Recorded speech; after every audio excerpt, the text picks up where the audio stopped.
Okay, so this is Travis Brown with Horror Movies Uncut and the final cut every single Monday through Friday. You can find me on YouTube.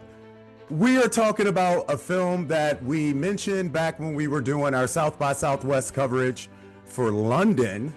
And it's a film called The Occupant.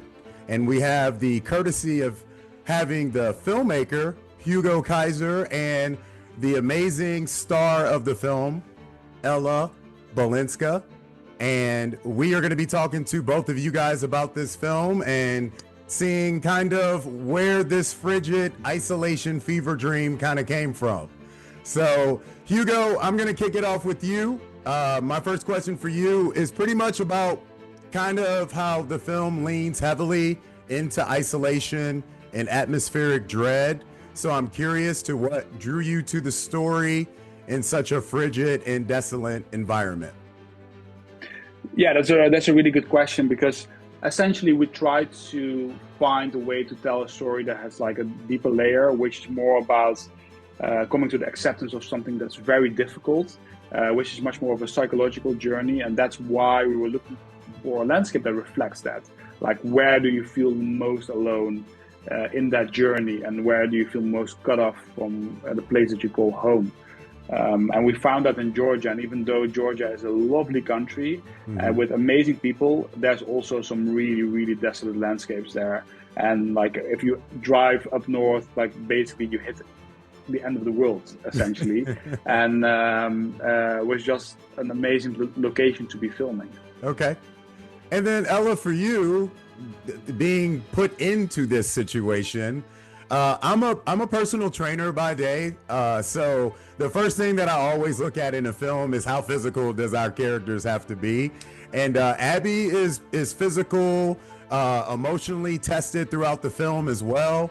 I'm curious to what kind of prep or training went into balancing those intense survival sequences with her grief-driven arc that we're represented within the film. So to kind of summarize it, I think I was like not ready. I think I'm like, as a person, I'm quite fit anyway, so I was, as an actor, able to sort of carry out the necessary. I mean, you're Charlie's Angels, for God's sake. Yeah, so that's what I mean. I think what I mean by not being ready is the fact that the character isn't ready. Yeah. So if I was overly prepared for all of everything that this, character is going to go through, it would lose majority of the authenticity. Okay. Because this role ended up being a lot more immersive, and if you're going to see the character and the actor as two separate beings, it kind of blended together a lot of the time, simply because we're working with Mother Nature and you have no idea what she's going to throw. And, 9 times out of 10, it would, be throwing a curveball. And I emotionally, a lot of the time, wouldn't be ready for how treacherous the day was. But you just out there getting your butt kicked. Right? Yeah, exactly. So then I have Hugo, who's this amazing director who's really resourceful he sees exactly, I was really transparent with him how I was feeling every day, and he'd see that and he'd use that. And that was really challenging. And again, something that I've been, of course, trained to do as an actor, but when push really comes to shove to do that, it's really, really, really demanding.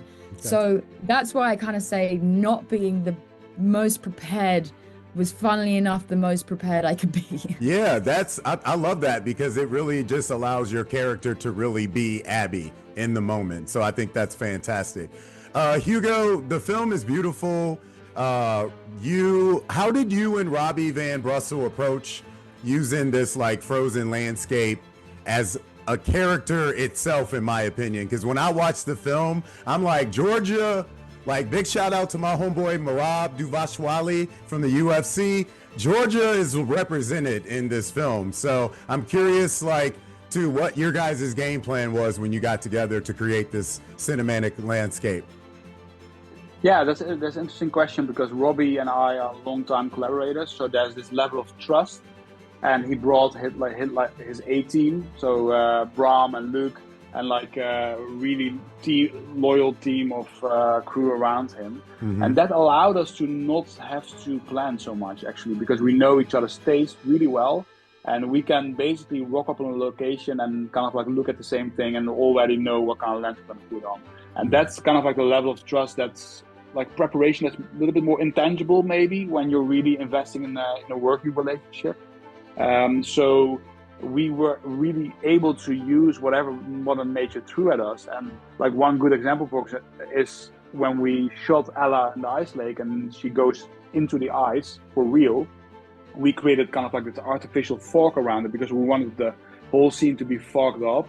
But then the wind, like just before we started shooting, the wind blew away all our artificial fog. And we're like, oh no, what are we doing now? We can't move this, like it's terrible, like nightmares. And then Robbie kind of like bumped me and he said like, what's that? And like there was a cloud coming over the mountains, like literally, like I kid you not.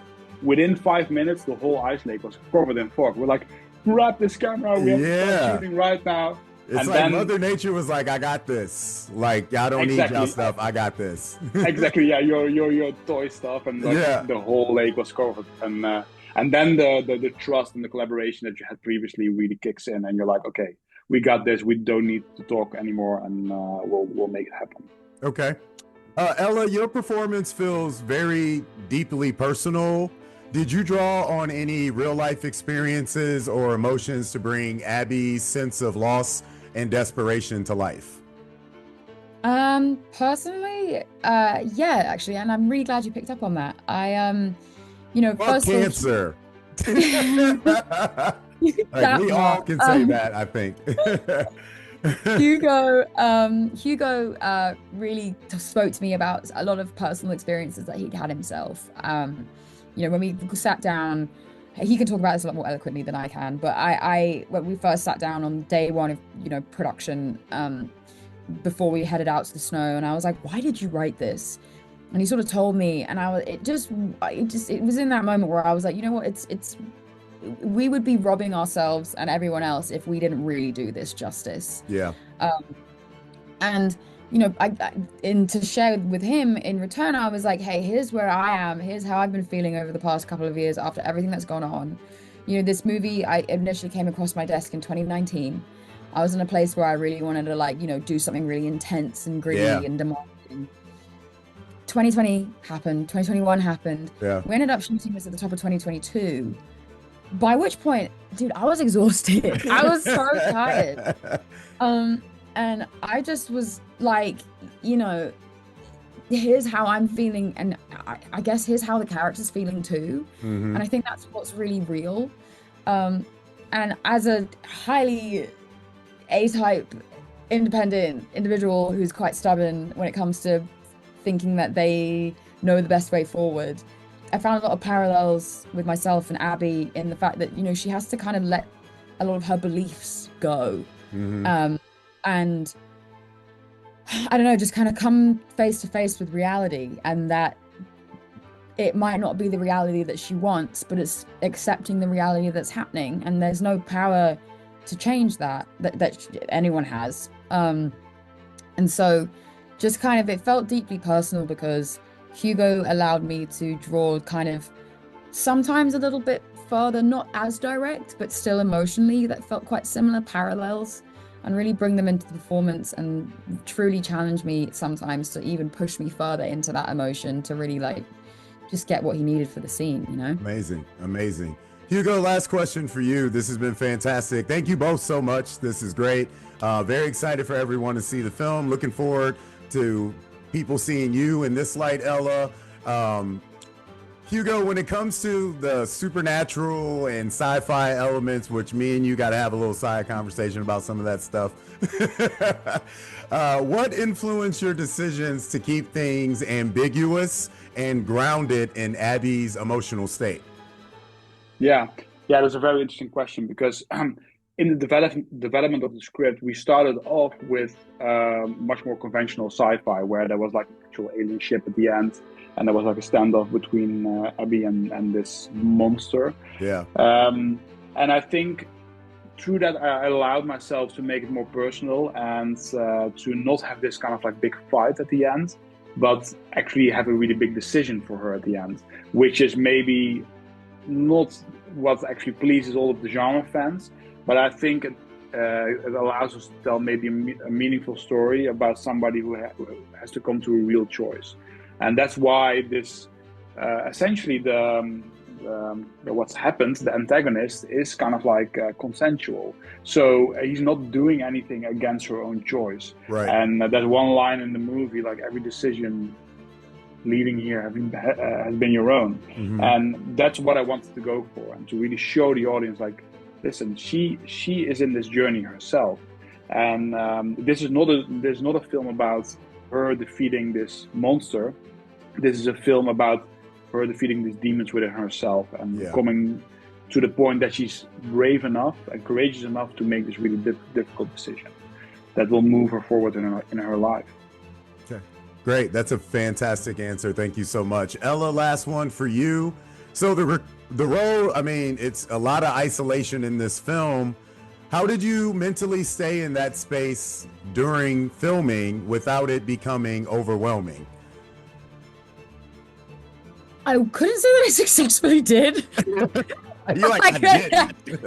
And that's why it's so great. I think that's the answer, truly. I was just like, when else am I going to be able to fully immerse myself and really, like, kind of shift my process to get the emotion? Like, you know, we're out in the Caucasus Mountains. Like, what are we doing? And the what are we doing is, if we're not pushing ourselves to the limit and really seeing how far we can go in both of our respective crafts, then, like, what's the point? Right. And so, you know, there were days where, like, it was just really hard. And sure, I could have, you know, emotionally switched off and done all the things that I've been trained at drama school to do, but I was like, there is no opportunity that I'm really going to get that's going to challenge me so aggressively to and be so in line with how I'm feeling emotionally too. For me to, like, not use it would be an injustice. So if I would do that willingly again, I have some notes. But yeah, I think truthfully, I just really just went all in for this. Amazing. So, amazing. Yeah. Well, thank you both so much for your time. I really appreciate it. Hugo, Ella, thank you both. Best of luck with The Occupant. Looking forward to everybody seeing this coming up here in the next week. Have a wonderful rest of your afternoon. Thank you guys so much. Emma, thank you. Thank you so much.